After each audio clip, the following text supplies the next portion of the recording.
ನಮಸ್ತೆ, ಏವನ್ ಶೈನ್ಗೆ ಸ್ವಾಗತ.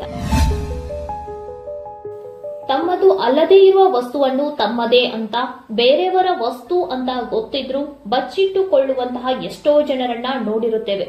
ಆದರೆ ಇಲ್ಲಿ ನಮ್ಮ ಹೆಮ್ಮೆಯ ಗದಗ ಜಿಲ್ಲೆಯ ಲಕ್ಕುಂಡಿ ಗ್ರಾಮದಲ್ಲಿ ಇರೋ ಒಂದು ಬಡ ಕುಟುಂಬದ ಹುಡುಗ ತಮ್ಮ ಮನೆ ಕಟ್ಟೋದಕ್ಕೆ ಅಡಿಪಾಯ ಹಾಕೋ ಸಮಯದಲ್ಲಿ ಸುಮಾರು 6 ಅಡಿ ಆಳದಲ್ಲಿ ಹಿತ್ತಾಳೆ ಮಡಿಕೆ ಸಿಗುತ್ತೆ.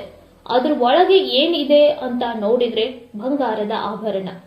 ಊರಿನ ಹಿರಿಯರಿಗೆ ತಿಳಿಸಿದ ಮೇಲೆ ನಿಧಿ ಅಂತ ಗೊತ್ತುಪಡಿಸಿ ಗ್ರಾಮ ಪಂಚಾಯಿತಿಯವರಿಗೆ ತಿಳಿಸ್ತಾರೆ. ನಂತರ ಪೊಲೀಸ್ ಅವರಿಗೆ ಹೀಗೆ ಎಲ್ಲರಿಗೂ ತಿಳಿಸಿ ತನ್ನ ಪ್ರಾಮಾಣಿಕತೆಯನ್ನ ಮುಗ್ಧತೆಯನ್ನ ಮೆರೆದಿದ್ದಾನೆ. ಲಕ್ಕುಂಡಿಯಲ್ಲಿ ದೊರೆತ ನಿಧಿ ಮತ್ತು ಲಕ್ಕುಂಡಿಯ ಇತಿಹಾಸದ ಬಗ್ಗೆ, ಜೊತೆಗೆ ನಿಮಗೆ ಯಾವತ್ತಾದ್ರೂ ಒಂದು ದಿನ ಲಕ್ಕಿಂದ ನಿಧಿ ಸಿಕ್ಕರೆ ಸರ್ಕಾರಕ್ಕೆ ಒಪ್ಪಿಸಿದ್ರೆ ಏನಾಗುತ್ತೆ, ಒಪ್ಪಿಸದೇ ಇದ್ರೆ ಏನಾಗುತ್ತೆ, ಇದೆಲ್ಲವನ್ನ ಈ ವಿಡಿಯೋದಲ್ಲಿ ನೋಡ್ತಾ ಹೋಗೋಣ ಬನ್ನಿ. ನಮ್ ಕರ್ನಾಟಕ ಅತ್ಯಂತ ಶ್ರೀಮಂತವಾದ ನಾಡು. ಮುತ್ತು ರತ್ನಗಳನ್ನೆಲ್ಲ ಶೇರು ಪಾವು ಅಂತ ಈಗ ತರಕಾರಿ ಮಾರೋ ಹಾಗೆ ಮಾರಾಟ ಆಗ್ತಾ ಇತ್ತು ಅಂತ ಇತಿಹಾಸನೇ ಹೇಳುತ್ತೆ. ನಮ್ಮ ಪೂರ್ವಜರು ದಾಳಿಕೋರರಿಂದ ತಮ್ಮ ಆಭರಣಗಳು ಸಂರಕ್ಷಿಸುವ ಉದ್ದೇಶದಿಂದ ಭೂಮಿಯಲ್ಲಿ ಹುಗಿಯುವುದು ರೂಢಿಯಲ್ಲಿತ್ತು. ಹಾಗೆ ಹುಗಿದ ದಾಳಿಕೋರರಿಂದ ಸಂರಕ್ಷಿಸಲ್ಪಟ್ಟ ಆಭರಣಗಳೇ ಇಂದು ನಮಗೆ ದೊರೆಯುತ್ತಿರುವಂತಹ ನಿಧಿ. ಭೂಮಿಯಲ್ಲಿ ದೊರೆಯುವ ನಿಧಿಯು ತನ್ನದೇ ಆದ ವಿಶೇಷತೆಯನ್ನ ಪ್ರಾಮುಖ್ಯತೆಯನ್ನ ಹೊಂದಿದೆ. ಲಕ್ಕುಂಡಿಯಲ್ಲಿ ಸಿಕ್ಕ ಈ ನಿಧಿ ಬಗ್ಗೆ ಗ್ರಾಮ ಪಂಚಾಯಿತಿಯಿಂದ ಪೊಲೀಸ್ ಅವರಿಗೆ, ನಂತರ ಡಿಸಿ ಅವರಿಗೆ ಹೀಗೆ ವಿಷಯ ಸ್ಪ್ರೆಡ್ ಆಗುತ್ತೆ. ಆರ್ಕಿಯಾಲಜಿಕಲ್ ಟೀಮ್, ಲೋಕಲ್ ತಹಸೀಲ್ದಾರರು, ಗದಗ ಜಿಲ್ಲೆಗೆ ಸೇರಿದ ಅಧಿಕಾರಿಗಳನ್ನೆಲ್ಲ ಸೇರಿಸಿ ಪಂಚನಾಮ ಮಾಡುತ್ತಾರೆ.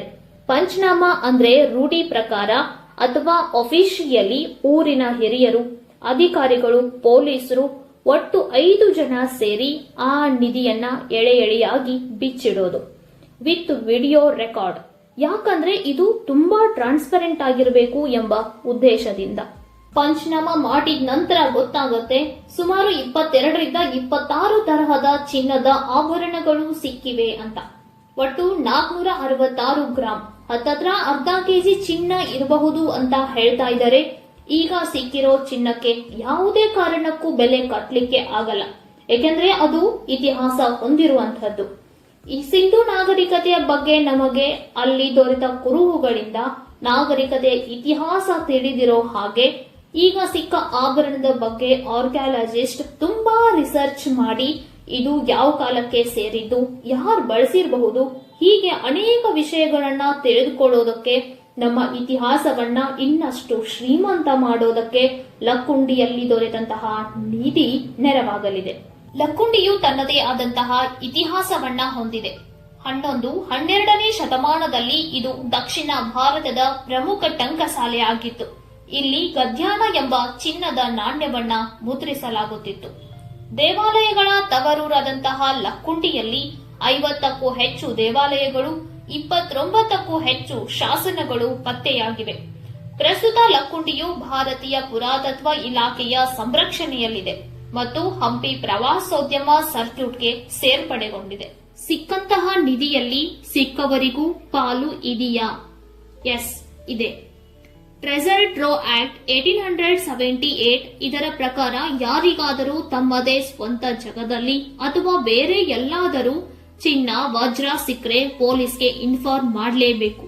ಹೀಗೆ ಲೀಗಲ್ ಆಗಿ ನಡೆದುಕೊಂಡವರಿಗೆ ಕಾನೂನಿನ ಪ್ರಕಾರ ಸಿಕ್ಕ ಆಭರಣದ ಒಟ್ಟು ಬೆಲೆಯಲ್ಲಿ 20% ರಷ್ಟು ಹಣವನ್ನ ನೀಡಲಾಗುತ್ತೆ. ಈಗ ಈ ಹುಡುಗ ನಿಧಿ ಸಿಕ್ಕಿರೋದು ಸರ್ಕಾರದ ಗಮನಕ್ಕೆ ತರಲಿಲ್ಲ ಅಂದ್ರೆ, ಅಥವಾ ನಮಗ್ ಯಾವಾಗ್ಲಾದ್ರೂ ಲಕ್ಕಿಂದ ಸಿಕ್ಕಿರೋ ಬಂಗಾರವನ್ನ ಸರ್ಕಾರಕ್ಕೆ ತಿಳಿಸ್ಲಿಲ್ಲ ಅಂದ್ರೆ ಏನಾಗುತ್ತೆ? ಅಕಾರ್ಡಿಂಗ್ ಟು ಲಾ 1 ವರ್ಷ ಜೈಲು ಶಿಕ್ಷೆ, ಜೊತೆಗೆ ಅದನ್ನ ರಿಕವರಿನೂ ಮಾಡ್ಕೋಬಹುದು. ಸಾಮಾನ್ಯವಾಗಿ ಸ್ವಲ್ಪ ಜನ ಏನ್ ಮಾಡ್ತಾರೆ ಅಂದ್ರೆ ಲೋಕಲ್ ಜ್ಯುವೆಲರಿ ಶಾಪ್ ನಲ್ಲಿ ಮಾರ್ಬಿಡ್ತಾರೆ. ಅದ್ರ ಬೆಲೆಯೆಲ್ಲ ಅವ್ರಿಗೆ ಗೊತ್ತಾಗಲ್ಲ, ಒಂದು ಅಂದಾಜಿನಲ್ಲಿ ನಡೆಯುತ್ತೆ.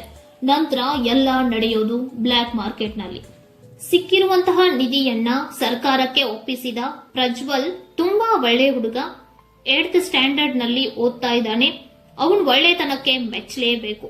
ಮೊದಲೇ ಹೇಳಿದ ಹಾಗೆ 10 ರೂಪಾಯಿ ಬಿದ್ದಿದ್ರು ನಮ್ದೇ ಅನ್ನೋ ಜನಗಳ ಮಧ್ಯೆ ಪ್ರಜ್ವಲ್ ಅಂತಹ ಹುಡುಗ. ಇಂಥವ್ರು ಬೆಳಿಬೇಕು, ಅವರನ್ನ ಕಾಪಾಡಬೇಕು.